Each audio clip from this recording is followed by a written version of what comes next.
Então, muito bom dia, gente. Então, depois de uma semaninha aí de intervalo, a gente segue agora com as aulas da Bhagavad Gita. Então, a gente vai dar a sequência para o ponto onde a gente parou. Tá? Lembrem que a gente entrou agora no capítulo 3 e o tema principal do capítulo 3 é o Karma Yoga. Já vou fazer aqui uma colocação, tá? Baseado na pergunta que a Fátima tinha feito para mim num outro momento, a dúvida dela sobre a palavra yoga, né? Então vamos só lembrar que a palavra yoga, ela tem a sua origem na raiz yud, que literalmente significa juntar, unir, né? Então yoga, assim, no seu sentido mais original, né? O sentido etimológico da palavra significa unir, união, né? Aqui na Bhagavad Gita, a palavra yoga sendo usada como um caminho, né? A gente vai ver assim que existe o Karma Yoga, que é um caminho que se dá através da ação, Jnana Yoga, que é o caminho que se dá através da contemplação, e Bhakti Yoga, que é o caminho que se dá através da devoção. Vocês vão ver que Krishna vai, ao longo do texto, costurar esses yogas, mostrando que, na verdade, todos eles fazem parte de um único yoga. E o sentido dessa palavra yoga, nesse caso, né, enquanto caminho, ela se aplica justamente para indicar a ideia de um caminho que leva à libertação do cativeiro do karma, do cativeiro do samsara, né? Então, por exemplo, se a palavra karma sozinha ela significa ação, karma yoga é a ação que liberta, é a ação que vai levar a pessoa para uma realização espiritual, tá? Se gnana sozinho significa conhecimento, gnana yoga, tá? É o processo de conhecimento, de contemplação do conhecimento que leva para a libertação espiritual. Então, esse é o sentido que a palavra yoga assume quando ela se junta com esses termos aqui, ok? Então, esse capítulo número 3 ele é o capítulo que vai apresentar o tema do Karma Yoga, que é esse caminho da libertação espiritual, da realização espiritual através das ações. Então, a gente entra no texto, deixa eu compartilhar aqui. Nós, na aula da semana retrasada, paramos no verso número 9. Vamos só lembrar que o capítulo começa com Arjuna perguntando para Krishna. Ele diz assim, né? Krishna, diga aí para mim o que que é melhor, que eu siga o caminho do Karma Yoga, né? Ou seja, que eu siga executando as minhas ações, o meu Dharma, o meu dever no mundo,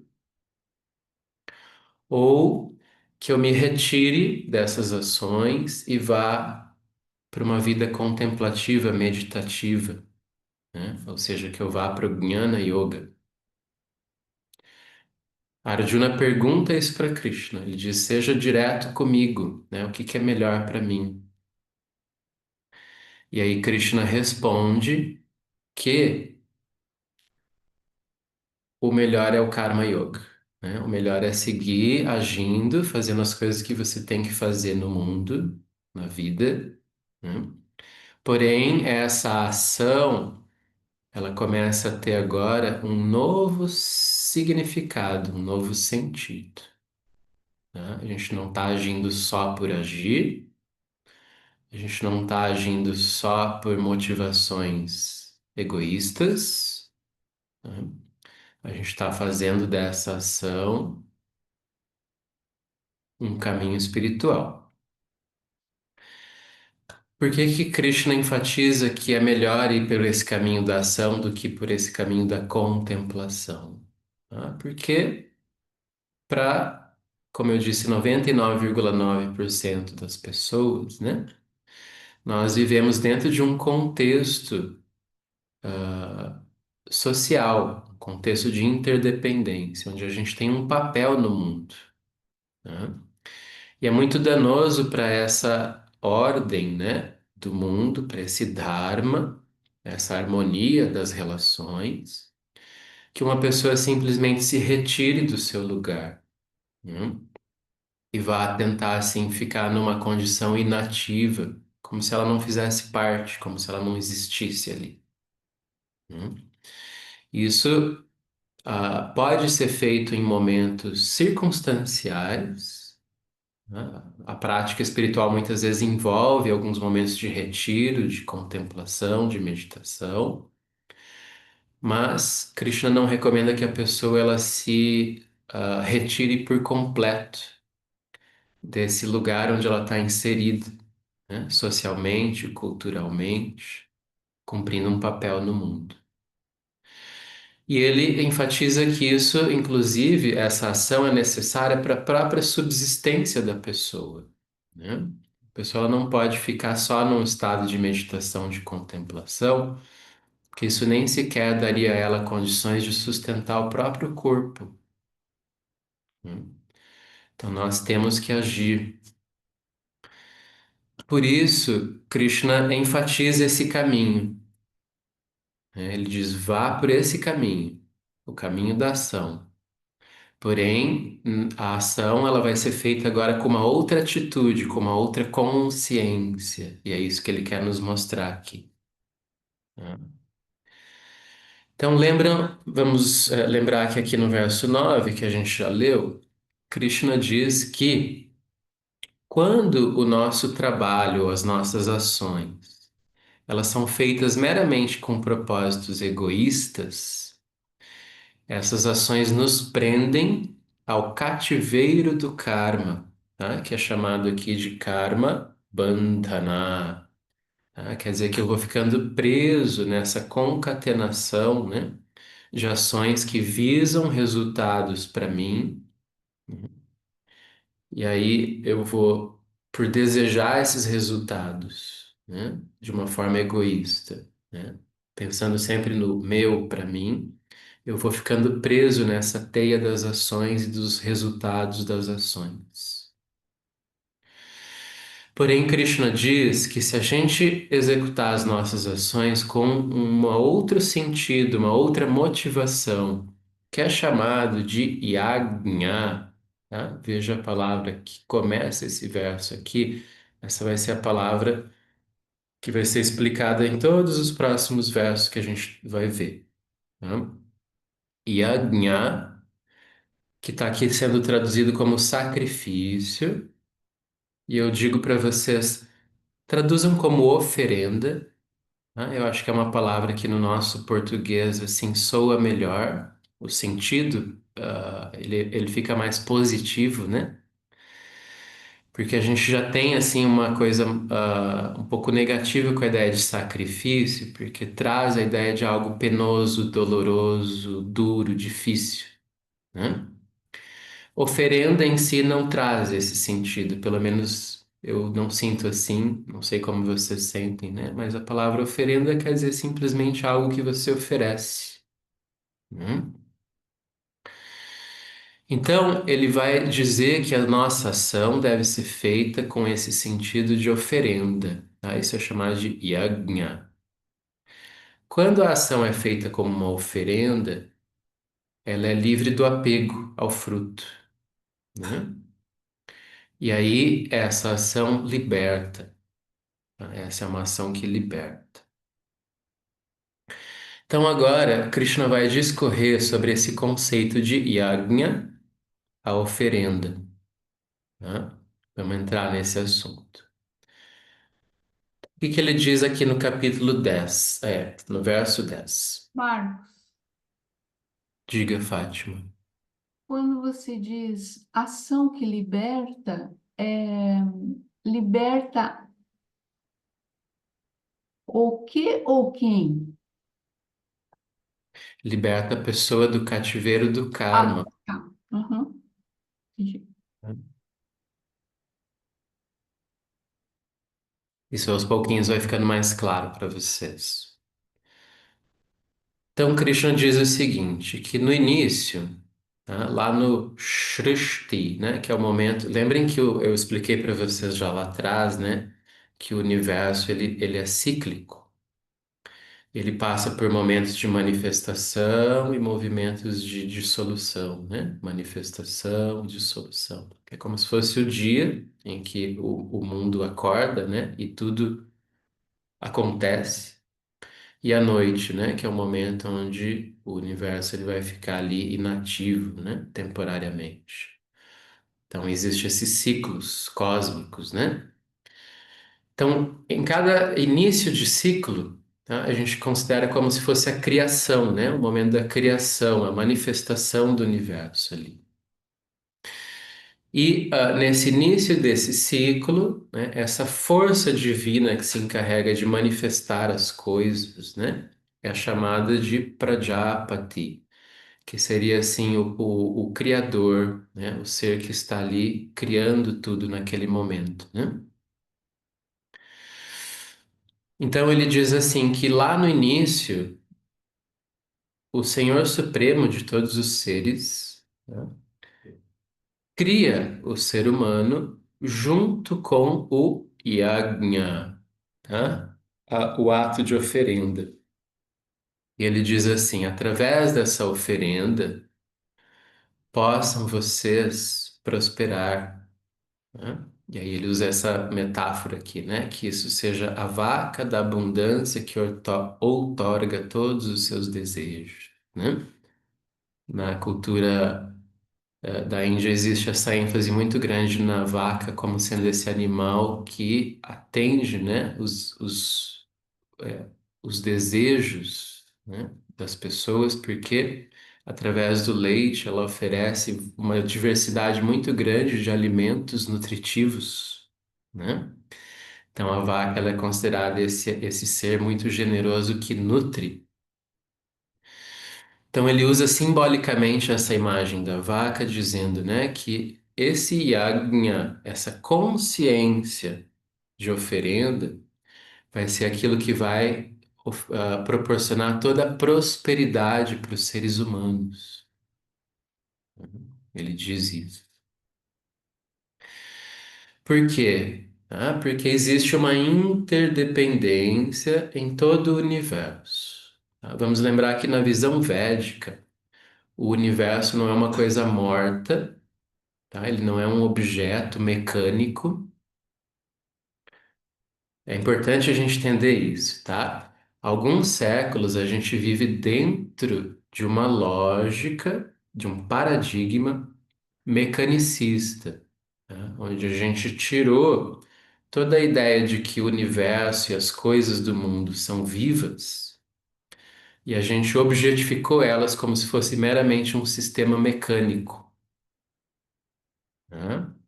Então, para nós, por exemplo, é comum, né, a gente olhar para a natureza, por exemplo, o fogo, os rios, a chuva, o sol, a lua.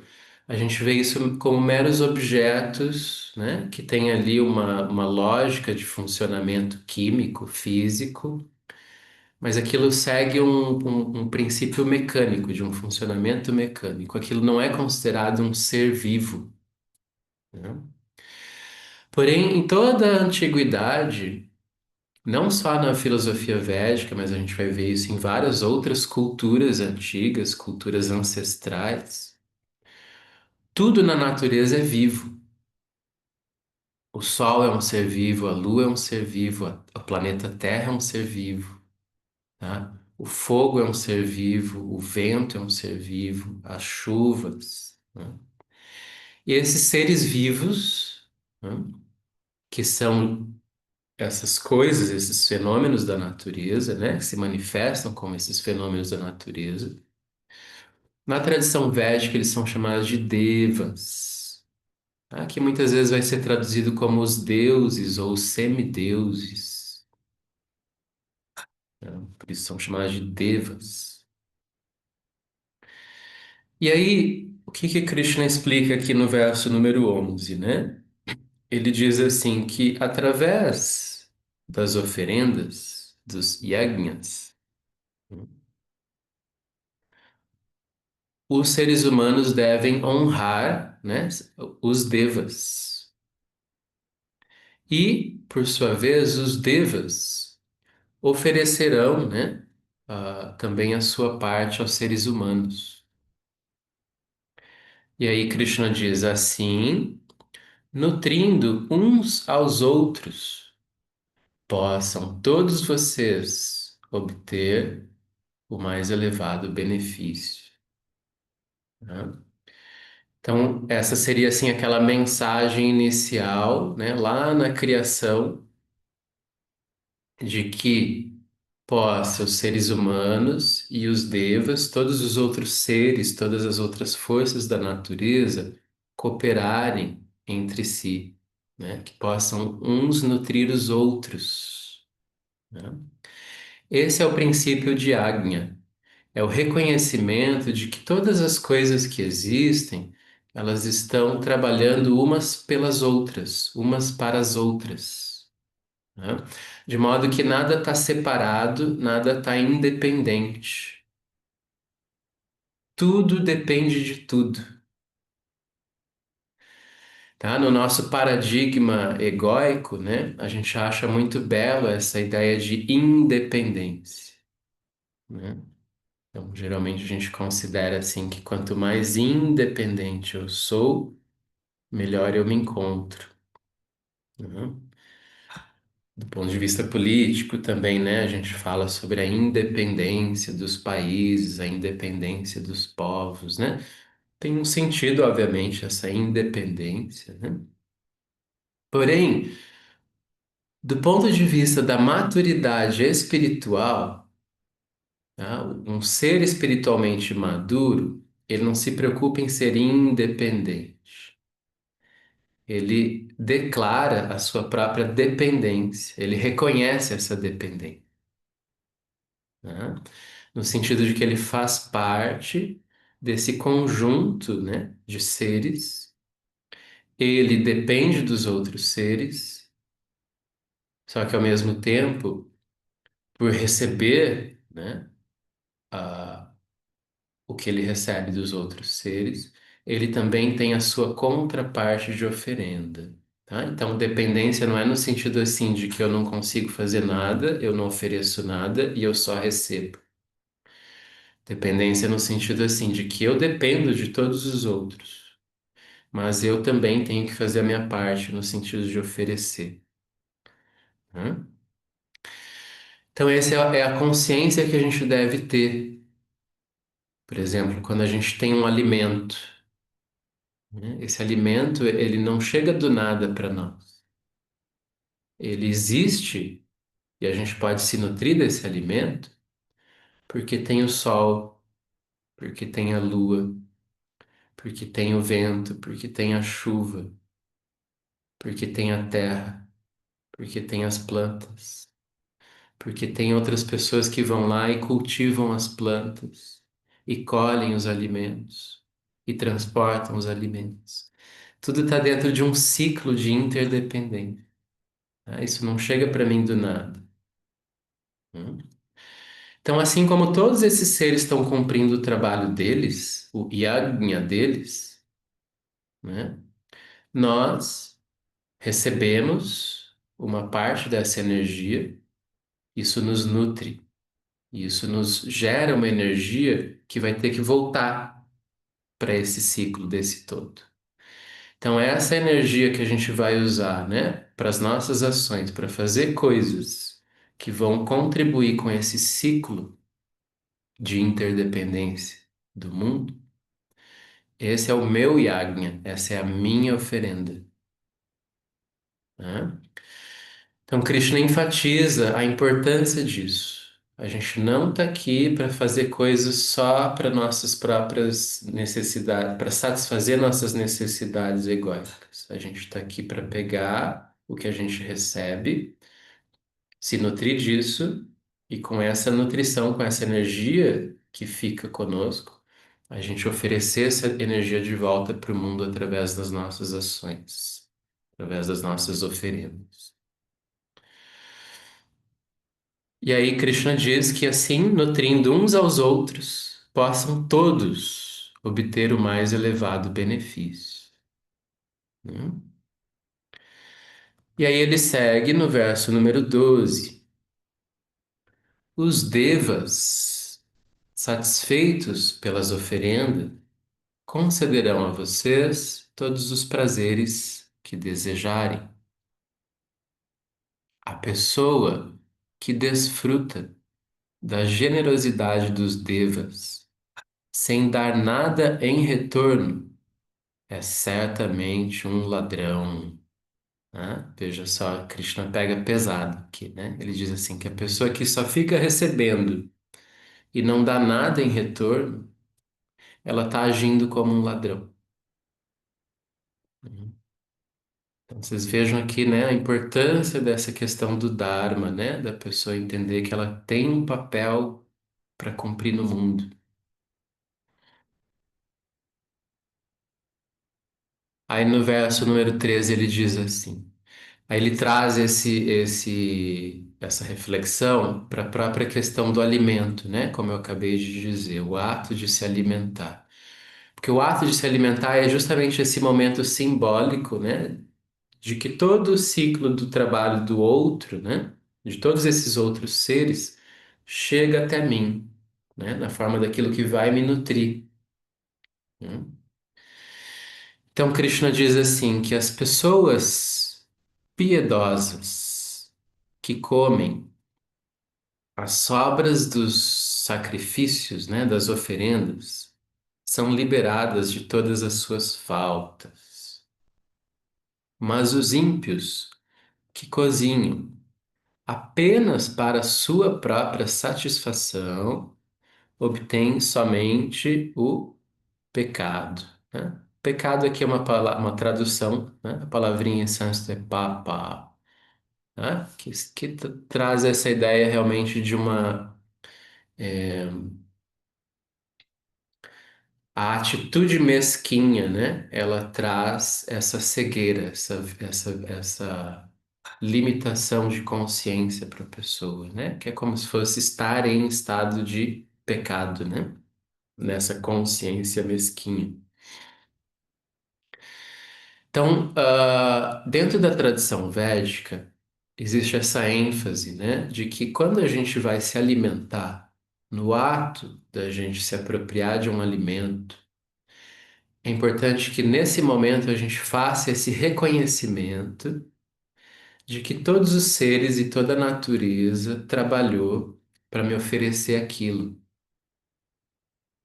E aí, ao invés de eu simplesmente pegar e me apropriar daquilo, né, coisa que é muito comum nessa visão mecanicista de mundo, a gente pensa assim, "Ah, a natureza está aqui para nos servir. A gente só vai lá e pega as coisas, né? Isso nos leva até, às vezes, a atitudes altamente predatórias em relação à natureza, né? Ela está ali só para servir e eu vou pegando, vou pegando, vou pegando. Dentro daquilo que me interessa, eu vou pegando, né? Então, Krishna diz que não é assim, né? A pessoa, quando ela recebe algo que vem desse trabalho da natureza, né, dos devas, ela deve, naquele momento, fazer um gesto de contraparte, de oferenda, de reconhecimento, de agradecimento.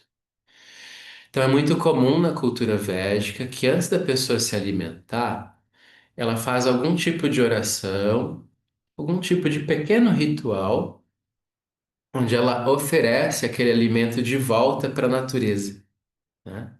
Ela agradece aquela nutrição que ela está recebendo da natureza, né?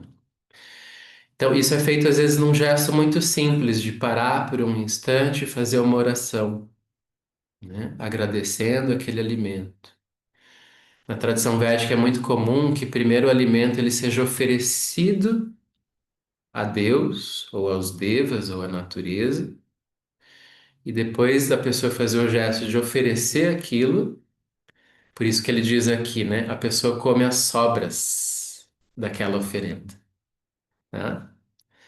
A natureza é generosa, eu garanto para vocês, tá? Que se vocês pegarem o prato de comida de vocês e fizerem uma oração oferecendo, né? Não vai desaparecer a comida, vocês não vão ficar sem, tá? Mas simbolicamente isso é chamado de as sobras da oferenda, tá? Porque primeiro eu ofereço e aí depois eu me alimento daquilo que eu acabei de oferecer, né? Isso é um ato nobre de reconhecimento de que eu estou recebendo algo que vem do trabalho de todos esses seres, né? E de que aquilo não está vindo assim pronto só para atender o meu interesse egoísta. Hum.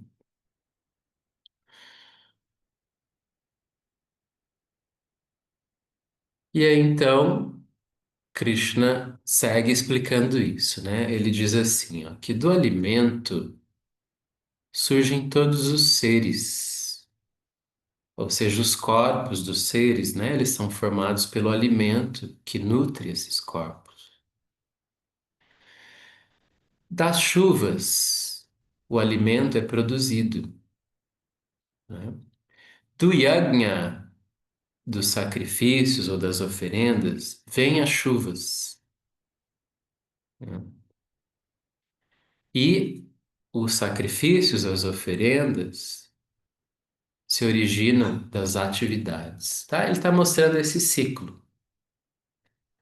Então, da chuva vem o alimento nutre o meu corpo, dessa nutrição do meu corpo eu tenho energia para realizar atividades, né? O que que eu devo fazer com essa energia, com essa força de ação que eu tenho?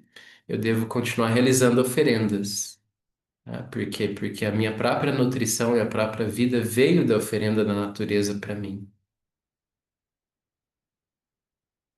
Então ele está mostrando esse ciclo, né?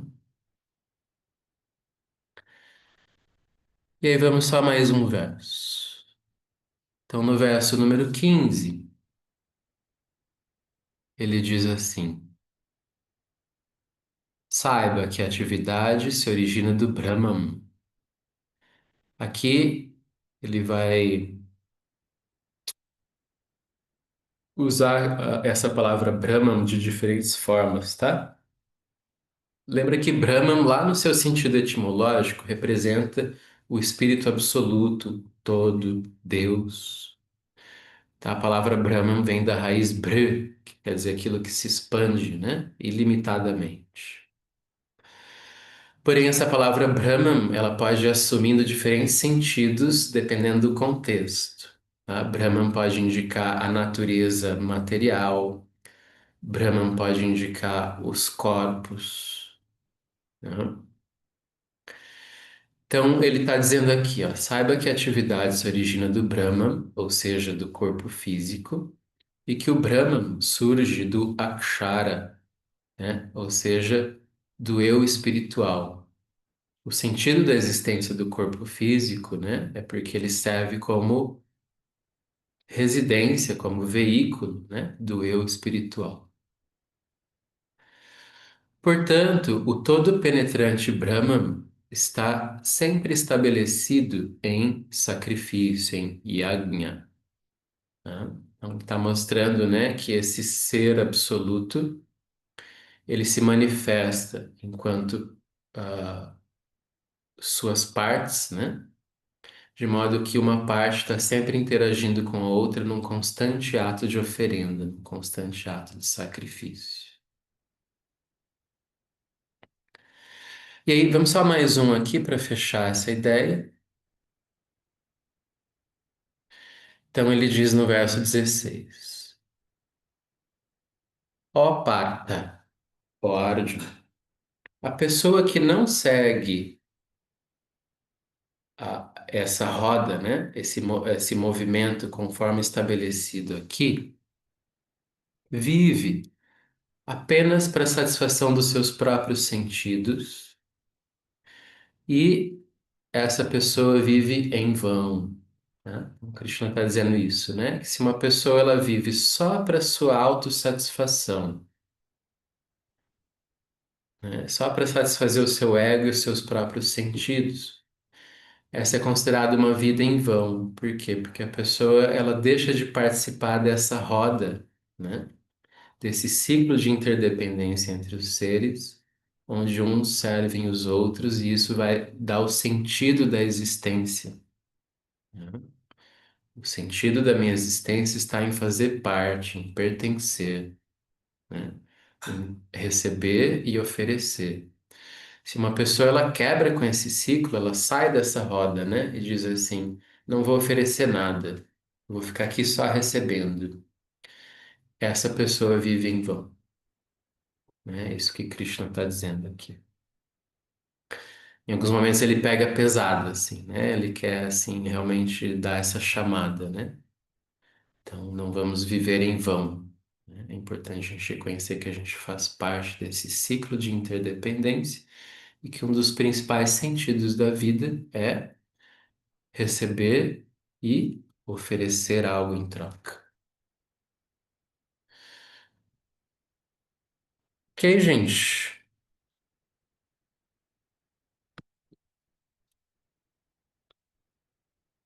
Como é que tá isso aí para vocês? Isso aí resolve todos os problemas ecológicos que a gente tem, né, hoje em dia. Sim, Tá com tudo aí. certeza. A questão do ecossistema é justamente isso, né?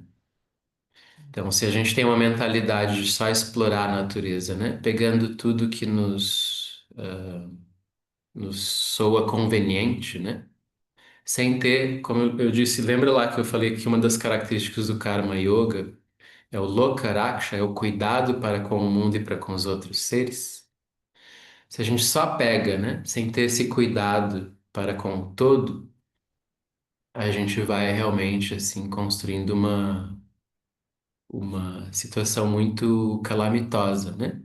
E é isso que a gente vê no mundo hoje, né? Essa mentalidade de ficar só sugando as coisas da natureza, sem ter nenhum gesto de gratidão e de cuidado, cria essa condição desastrosa, né? E aí vem toda essa força, né, dessa narrativa da ecologia, dos cuidados com os ecossistemas, com os biomas, para mostrar que essa lógica estava errada, estava equivocada, né? E que a gente precisa voltar a enxergar as coisas desse ponto de vista sistêmico, né? De que tudo é um sistema e está tudo interdependente.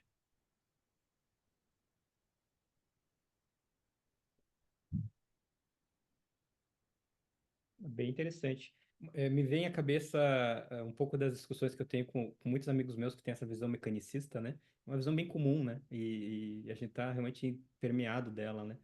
E é interessante, sim, porque do jeito que você explicou, eu não leria dessa forma, né? Então, do jeito que você explicou sobre a oferenda, né? Trocar sacrifício por oferenda, ele é a chave ali, né? Para mudar essa parte sutil, né, de entender o que está querendo dizer, né? Por exemplo, se eu lesse assim, satisfazer os deuses a partir dos sacrifícios, parece que os deuses estão carentes, né, e que precisam de alguma coisa, etc, né? Que é uma visão assim errônea, né? E Hum. gera toda a confusão. Então, a forma como você explicou muda totalmente, né? Muda totalmente o enfoque, né?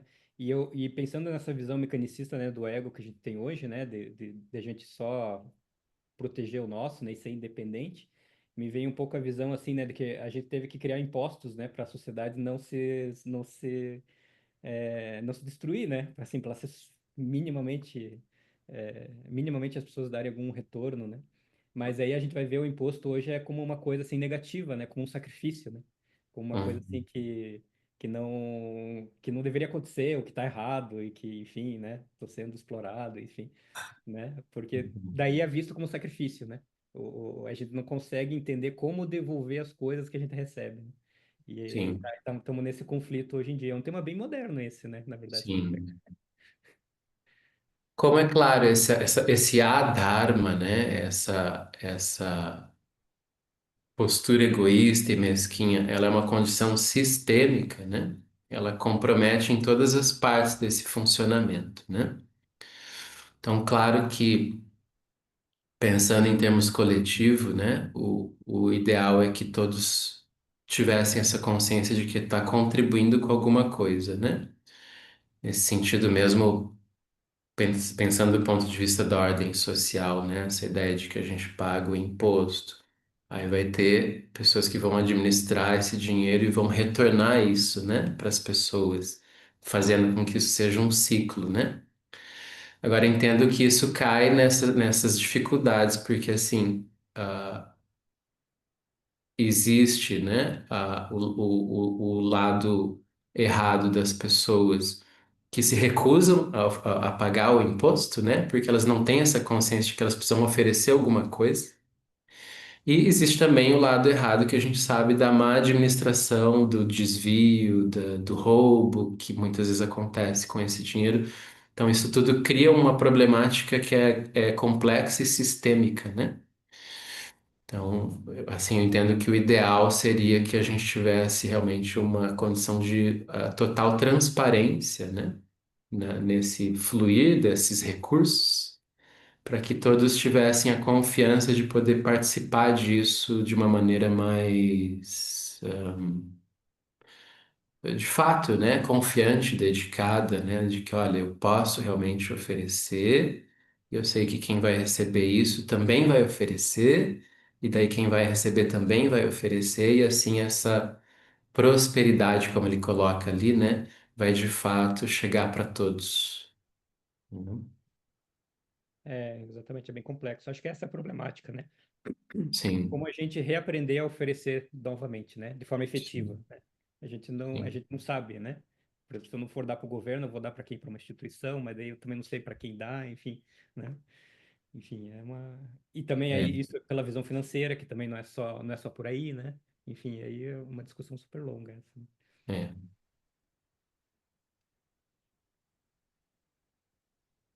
Que mais, gente?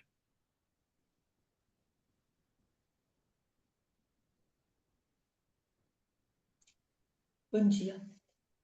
Marcos, eu estava pensando, né, na questão de fazer as oferendas, é para fazer as oferendas sem esperar nada em troca. E aí algumas religiões, infelizmente, elas têm essa questão de fazer as oferendas aos deuses, mas elas fazem exatamente para receber alguns benefícios, inverteram a Uhum, situação, né? É bem curioso como um conhecimento sendo mal interpretado, ele começa a gerar, parece que mais erro do uhum, que, do que assim, clareza, né? Eu achei bem interessante isso. sim. Dentro da filosofia védica, existe o reconhecimento de que essa motivação ela está presente, porque os seres humanos são egoístas, né? Então, essa parte da religião, onde há algum tipo de prática religiosa, algum tipo de oferenda, algum tipo de oração é feita pedindo algo específico, né? Isso é chamado de karma kanda, tá? Karma kanda é um termo em sânscrito para esse tipo de prática religiosa, né?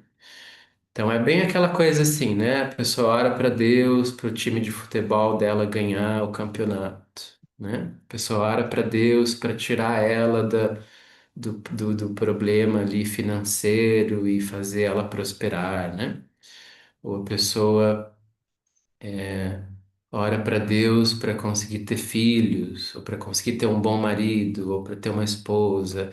Todos esses desejos que são, obviamente, são desejos naturais, né? Eles fazem parte da nossa vida. É muito comum que o ser humano recorra a artifícios espirituais, né, para tentar satisfazer esses desejos que são mais individuais, né? E isso não é assim de todo errado. Mas isso é considerado não é considerado de fato um caminho espiritual. Isso não é religiosidade, na verdade, né? Isso é só uma espécie de barganha realmente que a pessoa faz, né? Com a vida, com E Deus ou você, com quem for. né? A Você prática vê que espiritual ela envolve realmente um ato de oferenda, como você disse, sem a questão de, eu só vou oferecer se eu souber bem certinho o que eu vou receber, né? E tem que ser bem o que eu estou pedindo, né? Então não tem isso. você percebe que a pessoa ela se coloca naquela posição de escassez. Ela sempre Sim. está pedindo, ela se coloca naquela posição de escassez. E será que a escassez não existe na vida dela exatamente porque ela se colocou ali na posição de escassez? Uhum. Tá? Que não é a gente mesmo que cria tudo isso também, né? Se a gente É, conseguir ter essa consciência de se colocar numa posição que não seja assim de total escassez, mas naquela condição de saber que eu tenho sim algo para oferecer, eu acho que isso muda alguma coisa dentro da cabecinha, né? E aí a gente, parece que a mente da gente começa a trabalhar de uma forma diferente também, né? é bem importante isso que você está falando, só a gente tem que ter o cuidado. Hoje em dia está muito na moda usar essa ideia de não vibrar na escassez, né? Só que as pessoas acham que a solução para isso é ficar fazendo aqueles tipos de mentalizações, assim, o universo vai me dar tudo. O que eu desejo, se eu pensar positivo, vai vir para mim, né? As pessoas Uhum. elas Mas substituem essa ideia de não vibrar na escassez com uma ideia de que assim o universo existe para atender os desejos delas, né? Mas eu entendi o que você quer dizer. Aqui, o que a gente está dizendo é que não vibrar na escassez significa a pessoa não se colocar nessa condição de achar que ela não tem nada para oferecer e entender que sim, ela tem coisas para oferecer. E quando ela oferece, ela se coloca de novo nessa roda, né, das oferendas, onde a prosperidade ela está ali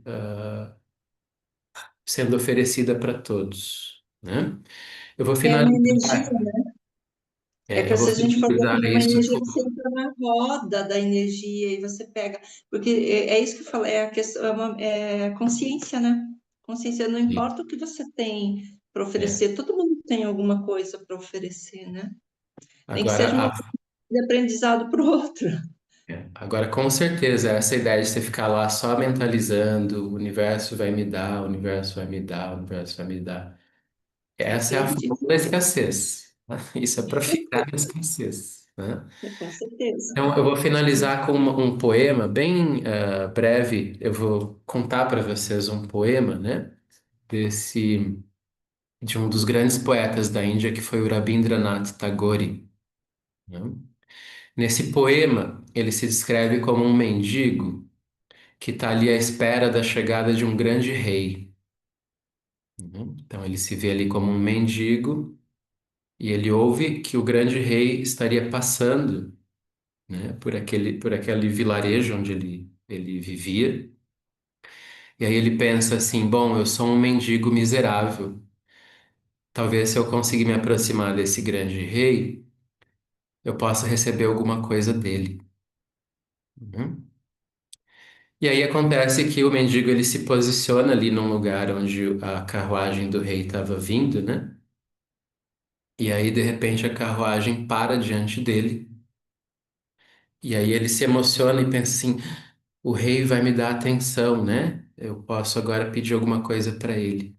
E quando ele faz esse gesto de ir como um mendigo e pedir alguma coisa para o rei, antes que ele peça, o rei estende a mão assim pela janela da carruagem, diz assim: o que que você tem para mim? E aí ele se surpreende com aquela pergunta, assim, como assim? Tipo, você é o rei, eu sou o mendigo. Como assim eu tenho alguma coisa para você, né? E aí, só que ele desconcertado, né, vendo aquela mão do rei assim, né? O que você tem para mim? Ele abre um saquinho de pão que ele tinha, né? E ele, da forma mais mesquinha possível, ele pega só uma migalha do pão. Ele pega uma migalha do pão e aí coloca na mão do rei, né? E aí o rei recebe aquela migalha de pão e vai embora. E aí, diante daquela cena toda ali, né, ele tentando entender o que que tinha acontecido. De repente ele abre o saquinho de pão e olha para dentro do saquinho de pão. E aí ele percebe que aquele mesmo tamanho de migalha de pão que ele deu na mão do rei tinha se materializado uma pedrinha de ouro daquele mesmo tamanho dentro do saquinho de pão. E aí, naquele momento, ele entende e começa a chorar. E ele termina o poema dizendo assim que ele se lamentava muito por não ter se entregado por completo ao rei. Bonito esse poema, tá? Depois eu vou procurar o poema no texto e eu compartilho com vocês. Ok, gente.